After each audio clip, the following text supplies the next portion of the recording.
کہ آئندہ ہمیں غلہ اسی صورت میں ملے گا جب ہم اپنے چھوٹے بھائی بنیامین کو ساتھ لے جائیں گے۔ اس پر یعقوب علیہ السلام نے فرمایا، یعقوب نے کہا کہ مجھے تو اس کی بابت تمہارا بس ویسا ہی اعتبار ہے جیسا اس سے پہلے اس کے بھائی کے بارے میں تھا، بس اللہ ہی بہترین حافظ ہے اور وہ سب مہربانوں سے بڑا مہربان ہے۔ مطلب یہ کہ یعقوب علیہ السلام نے ان کی بات ماننے سے انکار کر دیا۔ اس کے بعد جب انہوں نے اپنا سامان کھولا تو کیا دیکھا؟ جب انہوں نے اپنا سامان کھولا تو انہوں نے اپنا سرمایہ موجود پایا جو ان کی جانب لوٹا دیا گیا تھا۔ کہنے لگے، اے ہمارے باپ، ہمیں اور کیا چاہیے؟ دیکھیے تو یہ ہمارا سرمایہ بھی ہمیں واپس لوٹا دیا گیا ہے۔ ہم اپنے خاندان کو غلہ لا دیں گے اور اپنے بھائی کی نگرانی رکھیں گے اور ایک اونٹ کا پیمانہ زیادہ لائیں گے، یہ ناپ تو بہت آسان ہے۔ جب یعقوب علیہ السلام نے یہ معاملہ دیکھا اور ان کا اصرار بڑھا تو سوچ میں پڑ گئے کہ معاملہ کچھ اور معلوم ہوتا ہے۔ پس انہیں اللہ تعالی کی طرف سے الہام ہوا کہ ساتھ بھیج دیجیے۔ یعقوب نے کہا، میں تو اسے ہرگز ہرگز تمہارے ساتھ نہ بھیجوں گا جب تک کہ تم اللہ کو بیچ میں رکھ کر مجھے قول و قرار نہ دو کہ تم اسے میرے پاس پہنچاؤ گے، سوائے اس ایک صورت کے کہ تم سب گرفتار کر لیے جاؤ۔ جب انہوں نے پکا قول و قرار دیا تو انہوں نے کہا، ہم جو کچھ کہتے ہیں اللہ اس پر نگہبان ہے۔ انہوں نے مزید نصیحت کی، اور یعقوب نے کہا، اے میرے بچوں، تم سب ایک دروازے سے نہ جانا بلکہ کئی جدا جدا دروازوں میں سے داخل ہونا۔ میں اللہ کی طرف سے آنے والی کسی چیز کو تم سے ٹال نہیں سکتا، حکم صرف اللہ ہی کا چلتا ہے۔ میرا کامل بھروسہ اسی پر ہے اور ہر ایک بھروسہ کرنے والے کو اسی پر بھروسہ کرنا چاہیے۔ مطلب یہ تھا کہ تم 11 نوجوان ہو، تمہیں دیکھ کر کوئی حسد نہ کر بیٹھے، تمہیں نظر نہ لگ جائے، اور نظر کا لگ جانا برحق ہے، اور یہ بسا اوقات انسان کو قبر میں پہنچا دیتی ہے۔ اب یہ روانہ ہوئے۔ جب وہ انہی راستوں سے جن کا حکم ان کے والد نے انہیں دیا تھا گئے، کچھ نہ تھا کہ اللہ نے جو بات مقرر کر دی ہے وہ اس سے انہیں ذرا بھی بچا لے، مگر یعقوب کے دل میں ایک خیال پیدا ہوا جسے اس نے پورا کر لیا۔ بلا شبہ وہ ہمارے سکھلائے ہوئے علم کا عالم تھا، لیکن اکثر لوگ نہیں جانتے۔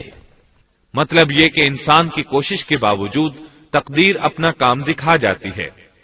عطا رحمت اللہ علیہ فرماتے ہیں کہ یعقوب علیہ السلام کے بارے میں یہ جو فرمایا کہ اس کے پاس ہمارا دیا ہوا علم تھا، اس کا مطلب یہ ہے کہ یعقوب علیہ السلام جو بھی بات کرتے تھے اس میں اللہ کا ذکر ہوتا اور غور و فکر کے بعد بات کرتے، پہلے اللہ کا نام لیتے، اور یہی ان کا علم تھا۔ یوسف علیہ السلام کے بھائی گئے اور دربار میں حاضر ہوئے۔ آپ نے معمول کے مطابق ان کی رہائش کا انتظام کیا، ہر دو کو ایک کمرہ دیا۔ اس طرح بنیامین اکیلے بچ گئے۔ یوسف علیہ السلام نے فرمایا، چلو اسے ادھر میرے پاس چھوڑ جاؤ۔ جب وہ چلے گئے تو یوسف علیہ السلام نے انہیں گلے سے لگا لیا۔ یہ سب جب یوسف کے پاس پہنچ گئے تو اس نے اپنے بھائی کو اپنے پاس جگہ دی اور کہا کہ میں تیرا بھائی یوسف ہوں، بس یہ جو کچھ کرتے رہے اس کا کچھ رنج نہ کر۔ مطلب یہ کہ وہ بنیامین کو بھی ستاتے رہے۔ اس کے بعد یوسف علیہ السلام نے کیا کیا، اس کا ذکر سورہ یوسف آیت 70 تا 77 میں سنیے۔ پھر جب انہیں ان کا سامان اسباب ٹھیک ٹھاک کر کے دیا تو اپنے بھائی کے سامان میں پانی پینے کا پیالہ رکھ دیا۔ پھر ایک آواز دینے والے نے پکار کر کہا کہ اے قافلے والو، تم لوگ تو چور ہو۔ انہوں نے ان کی طرف منہ پھیر کر کہا کہ تمہاری کیا چیز کھوئی گئی ہے؟ جواب دیا کہ شاہی پیالہ گم ہے، جو اسے لے آئے اسے ایک اونٹ کے بوجھ کا غلہ ملے گا، اس وعدے کا میں ضامن ہوں۔ انہوں نے کہا، اللہ کی قسم، تم کو خوب علم ہے کہ ہم ملک میں فساد پھیلانے کے لیے نہیں آئے اور نہ ہم چور ہیں۔ انہوں نے کہا، اچھا چور کی کیا سزا ہے اگر تم جھوٹے ہو؟ جواب دیا کہ اس کی سزا یہی ہے کہ جس کے اسباب میں سے پایا جائے وہی اس کا بدلہ ہے۔ ہم تو ایسے ظالموں کو یہی سزا دیا کرتے ہیں۔ بس یوسف نے ان کے سامان کی تلاشی شروع کی، اپنے بھائی کے سامان کی تلاشی سے پہلے۔ پھر اس پیمانے کو اپنے بھائی کے سامان سے نکالا۔ ہم نے یوسف کے لیے اسی طرح یہ تدبیر کی۔ اس بادشاہ کے قانون کی روح سے یہ اپنے بھائی کو نہیں روک سکتا تھا مگر یہ کہ اللہ کو منظور ہو۔ ہم جس کے چاہیں درجے بلند کر دیں، ہر ذی علم پر فوقیت رکھنے والا دوسرا ذی علم موجود ہے۔ انہوں نے کہا کہ اگر اس نے چوری کی تو کوئی تعجب کی بات نہیں، اس کا بھائی بھی پہلے چوری کر چکا ہے۔ یوسف نے اس بات کو اپنے دل میں رکھ لیا اور ان کے سامنے بالکل ظاہر نہ کیا، کہا کہ تم بڑے بدقماش ہو اور جو تم بیان کرتے ہو اسے اللہ ہی خوب جانتا ہے۔ اب وہ بادشاہ یعنی یوسف علیہ السلام کی منت سماجت کرنے لگے۔ انہوں نے کہا کہ اے عزیز مصر، اس کے والد بڑی عمر کے بالکل بوڑھے شخص ہیں، آپ اس کے بدلے ہم میں سے کسی کو لے لیجئے، ہم دیکھتے ہیں کہ آپ بڑے نیک نفس ہیں۔ یوسف نے کہا کہ ہم نے جس کے پاس اپنی چیز پائی ہے اس کے سوا دوسرے کی گرفتاری کرنے سے اللہ کی پناہ چاہتے ہیں، ایسا کرنے سے تو ہم یقیناً ناانصافی کرنے والے ہو جائیں گے۔ جب وہ اس سے مایوس ہو گئے تو تنہائی میں بیٹھ کر مشورہ کرنے لگے۔ ان میں جو سب سے بڑا تھا اس نے کہا، تمہیں معلوم نہیں کہ تمہارے والد نے تم سے اللہ کی قسم لے کر پختہ قول قرار لیا ہے اور اس سے پہلے یوسف کے بارے میں تم کوتاہی کر چکے ہو، پس میں تو اس سرزمین سے نہ ٹلوں گا جب تک کہ والد صاحب خود مجھے اجازت نہ دیں یا اللہ میرے اس معاملے کا فیصلہ کر دے، وہی بہترین فیصلہ کرنے والا ہے۔ تم سب والد صاحب کی خدمت میں واپس جاؤ اور کہو کہ ابا جی، آپ کے صاحبزادے نے چوری کی اور ہم نے وہی گواہی دی تھی جو ہم جانتے تھے، ہم کچھ غیب کی حفاظت کرنے والے نہ تھے۔ آپ اس شہر کے لوگوں سے دریافت فرما لیں جہاں ہم تھے اور اس قافلے سے بھی پوچھ لیں جس کے ساتھ ہم آئے ہیں، اور یقیناً ہم بالکل سچے ہیں۔ یعقوب نے کہا، یہ تو نہیں بلکہ تم نے اپنی طرف سے بات بنا لی، بس اب صبر ہی بہتر ہے، قریب ہے کہ اللہ ان سب کو میرے پاس ہی پہنچا دے، وہی علم و حکمت والا ہے۔ پھر یعقوب علیہ السلام رونے لگے اور کہنے لگے، پھر ان سے منہ پھیر لیا اور کہا، ہائے یوسف۔ ان کی آنکھیں بوجہ رنج و غم کے سفید ہو چکی تھیں اور وہ غم کو دبائے ہوئے تھے۔ بیٹوں نے کہا، واللہ آپ ہمیشہ یوسف کی یاد ہی میں لگے رہیں گے یہاں تک کہ گھل جائیں یا ختم ہی ہو جائیں۔ اس پر یعقوب علیہ السلام نے کہا، انہوں نے کہا کہ میں تو اپنی پریشانیوں اور رنج کی فریاد اللہ ہی سے کر رہا ہوں، مجھے اللہ کی طرف سے وہ باتیں معلوم ہیں جو تم نہیں جانتے۔ میرے پیارے بچوں، تم جاؤ اور یوسف کی اور اس کے بھائی کی پوری طرح تلاش کرو اور اللہ کی رحمت سے نا امید نہ ہو، یقیناً رب کی رحمت سے نا امید وہی ہوتے ہیں جو کافر ہوتے ہیں۔ اب ان کے پاس غلہ خریدنے کے لیے سامان تجارت بہت کم تھا، وہ تھوڑا سا سامان لے کر پھر یوسف علیہ السلام کے پاس گئے۔ پھر جب یہ لوگ یوسف کے پاس پہنچے تو کہنے لگے کہ اے عزیز، ہم کو اور ہمارے خاندان کو دکھ پہنچا ہے، ہم حقیر پونجی لائے ہیں، پس آپ ہمیں پورے غلے کا ناپ دیجئے اور ہم پر خیرات کیجئے، اللہ خیرات کرنے والوں کو بدلہ دیتا ہے۔ اب برادران یوسف ان کے سامنے رسوائی کے درجے تک پہنچ گئے، چنانچہ یوسف علیہ السلام نے انہیں زیادہ پریشان کرنا مناسب نہ سمجھا اور اپنا مکمل تعارف کروا دیا۔ یوسف نے کہا، جانتے بھی ہو کہ تم نے یوسف اور اس کے بھائی کے ساتھ اپنی نادانی کی حالت میں کیا کیا؟ انہوں نے کہا، واقعی تو ہی یوسف ہے۔ جواب دیا کہ ہاں میں یوسف ہوں اور یہ میرا بھائی ہے، اللہ نے ہم پر فضل و کرم کیا۔ بات یہ ہے کہ جو بھی پرہیزگاری اور صبر کرے تو اللہ کسی نیکوکار کا اجر ضائع نہیں کرتا۔ انہوں نے کہا، اللہ کی قسم، اللہ نے تجھے ہم پر برتری دی ہے اور یہ بھی بالکل سچ ہے کہ ہم خطا کار تھے۔ جواب دیا، آج تم پر کوئی ملامت نہیں ہے، اللہ تمہیں بخشے، وہ سب مہربانوں سے بڑا مہربان ہے۔ میرا یہ کرتا تم لے جاؤ اور اسے میرے والد کے منہ پر ڈال دو کہ وہ دیکھنے لگیں، اور اپنے خاندان کو میرے پاس لے آؤ۔ وہ قمیص لے کر یعقوب علیہ السلام کی طرف چل دیے۔ جو ہی مصر سے چلے، یعقوب علیہ السلام نے خوشبو محسوس کر لی۔ جب یہ قافلہ جدا ہوا تو ان کے والد نے کہا کہ مجھے تو یوسف کی خوشبو آ رہی ہے، اگر تم مجھے بے وقوف نہ کہو۔ وہ کہنے لگے کہ واللہ آپ اپنے اسی پرانے خط میں مبتلا ہیں۔ جب خوشخبری دینے والے نے پہنچ کر ان کے منہ پر وہ کرتا ڈالا، اسی وقت وہ پھر سے بینا ہو گئے۔ کہا کیا میں تم سے نہ کہا کرتا تھا کہ میں اللہ کی طرف سے وہ باتیں جانتا ہوں جو تم نہیں جانتے؟ انہوں نے کہا ابا جی آپ ہمارے لیے گناہوں کی بخشش طلب کیجئے، بے شک ہم قصوروار ہیں۔ کہا اچھا میں جلد ہی تمہارے لیے اپنے پروردگار سے بخشش مانگوں گا، وہ بہت بڑا بخشنے والا اور نہایت مہربانی کرنے والا ہے۔ پھر سارا خاندان یوسف علیہ السلام کے پاس آیا۔ جب یہ سارا گھرانہ یوسف کے پاس پہنچ گیا تو یوسف نے اپنے ماں باپ کو اپنے پاس جگہ دی اور کہا اللہ کو منظور ہے تو آپ سب امن و امان کے ساتھ مصر میں آؤ، اور اپنے تخت پر اپنے ماں باپ کو اونچا بٹھایا اور سب اس کے سامنے سجدے میں گر گئے۔ تب کہا کہ ابا جی یہ میرے پہلے کے خواب کی تعبیر ہے، میرے رب نے اسے سچا کر دکھایا، اس نے میرے ساتھ بڑا احسان کیا جبکہ مجھے جیل خانے سے نکالا اور آپ لوگوں کو صحرا سے لے آیا۔ اس اختلاف کے بعد جو شیطان نے مجھ میں اور میرے بھائیوں میں ڈال دیا تھا، میرا رب جو چاہے اس کے لیے بہترین تدبیر کرنے والا ہے اور وہ بہت علم و حکمت والا ہے۔